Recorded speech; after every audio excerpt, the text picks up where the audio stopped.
কুকুৰ অমূল্য বৰুৱা ভূমিকা আধুনিক অসমীয়া কবিতাৰ শুভাৰম্ভ কৰা জয়ন্তী আলোচনীৰ ভূমিকা বিশেষভাৱে মন কৰিবলগীয়া পূৰ্বৱৰ্তী কবিতাৰ বিষয় আৰু আংগিকৰ পৰিৱৰ্তন সাধন কৰি জয়ন্তীয়ে অসমীয়া কবিতালৈ বাস্তৱবাদী চিন্তাধাৰা বোৱাই আনে। অসমীয়া কবিতালৈ বাস্তৱবাদী প্ৰগতিবাদী চিন্তাৰ ঢল নমাই অনাৰ ক্ষেত্ৰত কমল নাৰায়ণ দেৱ আৰু চক্ৰেশ্বৰ ভট্টাচাৰ্যৰ যুটীয়া সম্পাদনাত নতুন ৰূপত প্ৰকাশ পোৱা জয়ন্তী 1943-46 আলোচনীয়ে বিশেষ ভূমিকা পালন কৰিছিল। 40ৰ দশকৰ এই বাস্তৱবাদী কাব্য আন্দোলনত অসমত মাৰ্ক্সবাদী চিন্তাৰ প্ৰৱৰ্তক ভৱানন্দ দত্ত আৰু অমূল্য বৰুৱাৰ ভূমিকা অগ্ৰগণ্য। 40ৰ দশকৰ আধুনিক অসমীয়া কবিতাৰ প্ৰগতিবাদী ধাৰাটোৰ আভাস দিবৰ বাবে সেই যুগৰ বিশিষ্ট কবি অমূল্য বৰুৱাৰ কুকুৰ কবিতাটি পাঠৰ অন্তৰ্ভুক্ত কৰা হৈছে। শ্ৰেণী বৈষম্যৰ আধাৰত ৰচিত কুকুৰ কবিতাটো আধুনিক অসমীয়া কবিতা ক্ষেত্ৰৰ এটি উল্লেখযোগ্য কবিতা। পাঠটোৰ সাৰকথা সামাজিক বৈষম্যই কেনেদৰে এখন সমাজত শ্ৰেণী বিভাজন সৃষ্টি কৰে সেই কথা কবলৈ গৈ সমাজৰ মানুহবোৰ বিশেষ দৃষ্টিকোণৰ পৰা কবিয়ে বিচাৰ কৰিবলৈ যত্ন কৰিছে। সমাজৰ মানুহবোৰ কবিয়ে কুকুৰৰ লগত তুলনা কৰিছে। এচামক নিম্ন বংশজাত আৰু আন চামক উচ্চ বংশজাত বুলি বৰ্ণনা কৰিছে। নিম্ন বংশজাত কুকুৰ চামৰ অৱস্থা দুখ লগা। জীৱন ধাৰণৰ বাবে প্ৰয়োজনীয় নিম্নতম সামগ্ৰীখিনিৰো অভাৱ। আৱৰ্জনাৰ পৰা উলিয়াই অনা একোডোখৰ ৰসহীন আৰু জাতপাতৰ বিচাৰ নোহোৱা হাড় এই চাম কুকুৰৰ মুখত। কোনোটোৰ মুখত আকৌ ফটা জোতাৰ লেকেটা চামৰা। বহুতৰে চোৱাপাতনিত পেলাই দিয়া ভাতৰো অভাৱ। অনবৰতে ভোকৰ যন্ত্ৰণা। এই যন্ত্ৰণা নাহিবৰ বাবে এই চাম নিম্ন বংশজাত কুকুৰৰূপী মানুহে অহৰহ সংগ্ৰাম কৰিবলগীয়া হৈছে। সমাজ এখনৰ মংগলৰ বাবে পবিত্ৰ আৰু প্ৰয়োজনীয় কথা হ'ল অহিংসা। কিন্তু ক্ষুধা নিবাৰণত ব্যস্ত থাকিবলগীয়া হোৱাৰ বাবে সিহঁতে পাহৰি যায় সেই অহিংসাই পৰম ধৰ্ম। ধৰ্মৰ কঠিন বাট বুলিবলৈ মৰসাহ সিহঁতৰ নাই।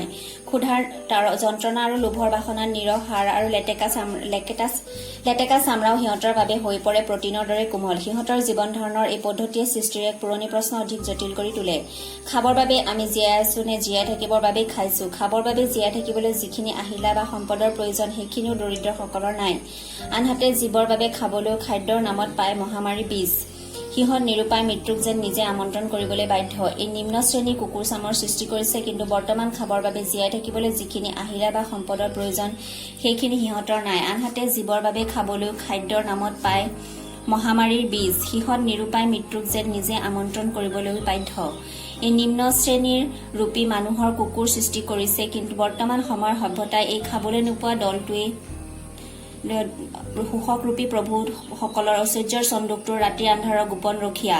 পোহৰ অৰ্থাৎ বাহ্যিক সমাজত ইহঁতৰ মূল্য পুতৌ লগা। ইহঁত হৈ পৰে ঘৃণিত আৰু আনৰ উপহাসৰ পাত্ৰ। সমাজৰ এনে চক্ৰান্তত কবি ক্ষুৰ্বিত হৈ পৰিছে। কবিৰ ভাষাত এইদল নিম্ন বংশজাত খাবলৈ নোপোৱা কুকুৰ। এইখন সমাজত আন এদল কুকুৰৰূপী মানুহৰ উপস্থিতি কবিয়ে লক্ষ্য কৰিছে। উচ্চ বংশজাত খাবলৈ পোৱা কুকুৰ। এইদল নুদুকা কুকুৰৰ সকলোখিনি পোৱাৰ মূলতে আছে নিম্ন শ্ৰেণীক কৰা শোষণ আৰু বঞ্চনা। উচ্চ বংশজাত এইদল কুকুৰে নিম্ন বংশজাত চামৰ প্ৰাপ্য কাহিনী নিজৰ সভ্যতা গঢ়িছে আৰু সমাজত নিম্ন বংশজাত চামক কৰি তুলিছে খাবলৈ নোপোৱা বৰ্বৰ। কবিতাটোত কবিৰ মূল বক্তব্য হ'ল নিম্ন আৰু উচ্চ যি নামেৰে অভিহিত কৰা নহওক কিয় দুয়োটা দলৰ নাম কিন্তু কুকুৰ। পাঠ সৌদল কুকুৰ প্ৰত্যেকটো ৰাস্তাৰ আৱৰ্জনাৰ দমবিলাকৰ কাষে কাষে। সিহঁতৰ প্ৰত্যেকৰে মুখে মুখে ৰস নাইকিয়া শুকান একোডোখৰ জাতিবৰ্ণ বিচাৰ নোহোৱা হাড় নাইবা কোনোটোৰ মুখত ফটা জোতাৰ টুকুৰা লেটেকা চামৰা। দুই এটা ভাগ্যৱানৰ বাহিৰে চোৱাপাতনিৰ ভাতৰো সিহঁতৰ বাবে অনাটন। সিহঁতৰ পাছে পাছে ফুৰিছে গাৰ চাৰ দৰে আন্ধাৰ বুভুক্ষা। ক্ষুধাৰ তাৰণাত সিহঁতে পাহৰি যায় অহিংসা পৰম ধৰ্ম। সিহঁতৰ অশৃংখল কোলাহলপূৰ্ণ হিংসামত্ত সমাজত ক্ষুধা নিবাৰণৰ কেৱল কঠোৰ সংগ্ৰাম। যুধিষ্ঠিৰৰ লগত স্বৰ্গাৰোহণৰ আশাত ধৰ্মযাত্ৰা কৰিবৰ মৰ্ষা আৰু সিহঁতৰ নাই। ক্ষুধাৰ তাৰণা লোভৰ লেলাৱতী আৰু চোকা দাঁতৰ কুটকুটনিত নিৰহ হাড় আৰু লেকেটা চামৰাও হয় সিহঁতৰ বাবে সৰহ আৰু প্ৰটিনৰ দৰে কোমল। ইমান তৃপ্তি সিহঁতৰ দাঁতত পেলাই চুবোৱাৰ নানা কৌণিক ভংগীমাৰে সিহঁতে যেন আৰু জটিল কৰি দিয়ে সৃষ্টিৰ এটা পুৰণি জটিল প্ৰশ্ন। আমি কেৱল খাবৰ বাবে জীছো নে আমি জীৱৰ বাবে খাইছো? কিন্তু খোৱা পিয়া আৰু ফূৰ্তি কৰা খাবৰ বাবে যি থকাৰ প্ৰত্যেকটো আহিলাৰে যে সিহঁতৰ অভাৱ জীৱৰ বাবে খাবলৈ। খাদ্যৰ নামতো সিহঁতে পায় মহামাৰীৰ বীজ। এনেকৈ সিহঁতে মৃত্যুক নিজে মাতি মৰিব। সিহঁত নিৰূপায়। সিহঁতৰ প্ৰত্যেকৰে কপালত যে হনা আছে 20 শতিকাৰ সভ্যতাৰ নীলাজ হাতৰ চেকা। আন্ধাৰ নিশাৰ প্ৰভুৰ ঐশ্বৰ্য চন্দুকৰ বিশ্বাসী প্ৰহৰী। পোহৰত দুৰ্বল নিষ্পেষিত ঘৃণিত প্ৰভুভক্ত ঢেকুৰা। সকলোৱে সিহঁতক উপলুঙা কৰে। এইখন পৃথিৱীত কি যে কোচ চক্ৰান্ত। এই দল খাবলৈ নোপোৱা কুকুৰ। ইহঁত নিম্ন বংশজাত। কিন্তু আৰু এদল আছে। সেইদল কুকুৰে খাবলৈ পায় সিহঁত উচ্চ বংশজাত।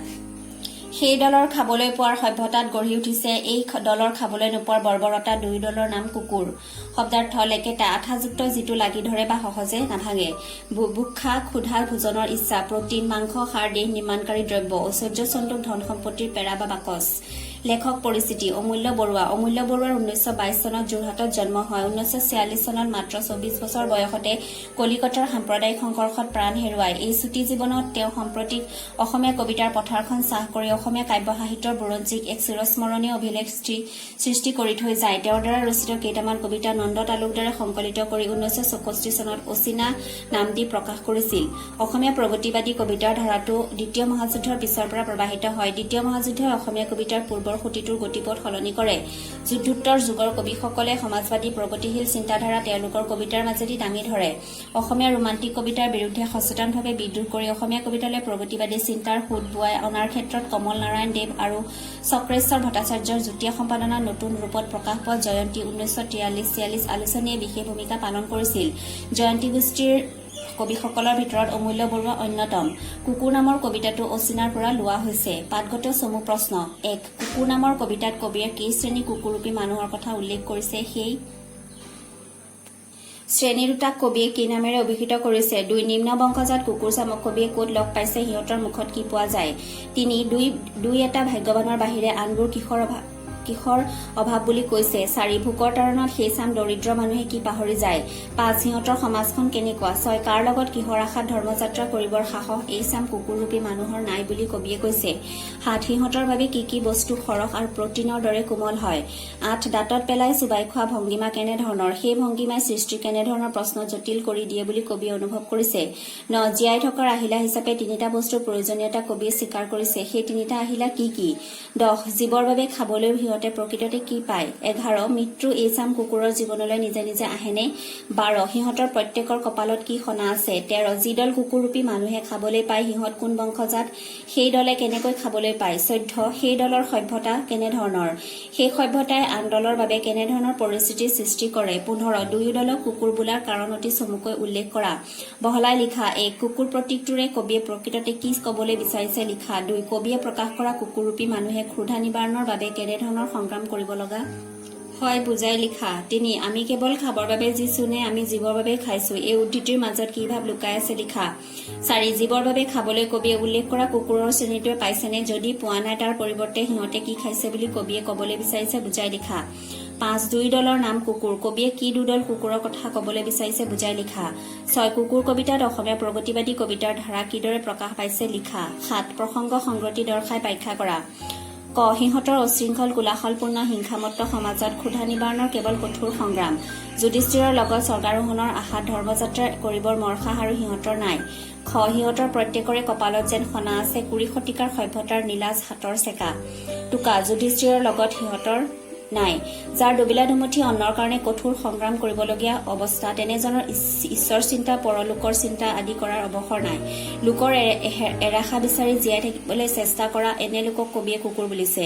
মহাভাৰতৰ স্বৰ্গাৰোহণ পৰ্বত আছে। মহাৰাজ যুধিষ্ঠিৰ সশৰীৰে স্বৰ্গলৈ যাওঁতে লগত এটা কুকুৰো গৈছিল। দৰিদ্ৰ শোষণ কৰি ধনী হোৱা সকলোকো কবিয়ে উচ্চ বংশজাত কুকুৰ বুলিছে। আন্ধাৰ নিশাত প্ৰভুভক্ত ঢেকুৰা।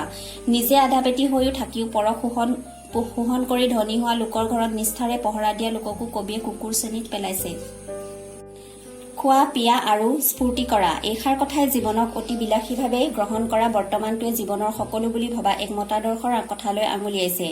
ইংৰাজীত eat drink and be merry বোলা কথাষাৰৰ এই তৰ্জমা কৰা ৰূপ।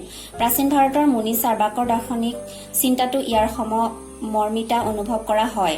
যাৱৎ জীৱত্তে সুখং জীৱেত ঋণং কৃতাং ঘৃতং পিবেত ভস্মীভূতেশ্ব দেহস্য পুনৰাগমনং কুতঃ। উত্তৰৰ নমুনা প্ৰশ্ন। কুকুৰ প্ৰতীকটোৰে কবিয়ে প্ৰকৃততে কি কবলৈ বিচাৰিছে লিখা। উত্তৰ। অমূল্য বৰুৱাৰ দ্বাৰা ৰচিত কুকুৰ কবিতাটি এটি প্ৰতীকধৰ্মী কবিতা। প্ৰতীকধৰ্মী কবিতাত মূল অৰ্থটো পোনে পোনে প্ৰকাশিত নহয়, সেই অৰ্থটো ব্যঞ্জিত হয়। সহজ ভাষাত প্ৰতীক হ'ল এনে এক ৰূপ য'ত শব্দই তাৰ অভিধানিক অৰ্থটোৰ জৰিয়তে গুণগত সম্পৰ্ক থকা আন এটা অৰ্থ প্ৰকাশ কৰে। কবি অমূল্য বৰুৱাই শ্ৰেণী বৈষম্যৰ আধাৰত মানুহৰ জীৱনক কুকুৰৰ ৰূপত অৱতাৰণা কৰিছে। সাধাৰণতে দুই শ্ৰেণীৰ কুকুৰ দেখা যায়, এবিধ নিম্ন বংশ আৰু নিম্ন শ্ৰেণী আৰু আনবিধ উচ্চ বংশ বা উচ্চ শ্ৰেণীৰ। তেনেদৰে মানুহৰ সমাজতো মূলতঃ দুটা শ্ৰেণী দেখা যায়। নিম্ন শ্ৰেণীটোৰ জীৱনধাৰা কষ্টসাধ্য আৰু সংগ্ৰামশীল। ক্ষুধা অৰ্থাৎ ভোকৰ সমস্যা এই শ্ৰেণীৰ লোকৰ মূল সমস্যা। খাদ্যৰ নামত অখাদ্য গ্ৰহণ কৰিবলগীয়া হয়। প্ৰকৃততে কোনো দিশতে মূল্য নথকা বস্তুক মূল্য থকা বুলি গ্ৰহণ কৰিবলৈ বিচাৰে। নিম্ন বংশজাত কুকুৰৰ জীৱন প্ৰণালীৰ লগত এই চাম মানুহৰ জীৱন ধাৰণৰ মানৰ মিল আছে। ধনিক শ্ৰেণীয়ে পেলাই দিয়া খাদ্যবস্তু এওঁলোকৰ বাবে হৈ পৰে ভোকৰ সম্বল। অনবৰতে ভোকৰ যন্ত্ৰণাই এওঁলোকৰ জীৱনত শৰীৰৰ ছাৰ দৰে লাগি থাকে। ক্ষুধাৰ বাবে শ্ৰম কৰিবলগীয়া হোৱাত জীৱনৰ প্ৰয়োজনীয় সত্য অহিংসাৰ কথা পাহৰি গৈ হিংসাশ্ৰয়ী জীৱন কটাবলগীয়া হয়। এই চাম মানুহৰ জীৱনত জীয়াই থকাৰ কাৰণ বিচাৰিবলৈ গলে নানান প্ৰশ্নৰ সন্মুখীন হবলগীয়া হয়। এহাতে আনন্দময় জীৱন কটোৱাৰ বাবে প্ৰয়োজনীয় আহিলাৰ অভাৱ আৰু আনহাতে জীয়াই থাকিবৰ বাবে লাগতিয়াল উপাদানৰ নামতো এওঁলোকে পায় মহামাৰীৰ বীজ। উপায়ন্তৰ হৈ এওঁলোকে ধনিক শ্ৰেণীৰ দাসত্ব স্বীকাৰ কৰিবলগীয়া হয়।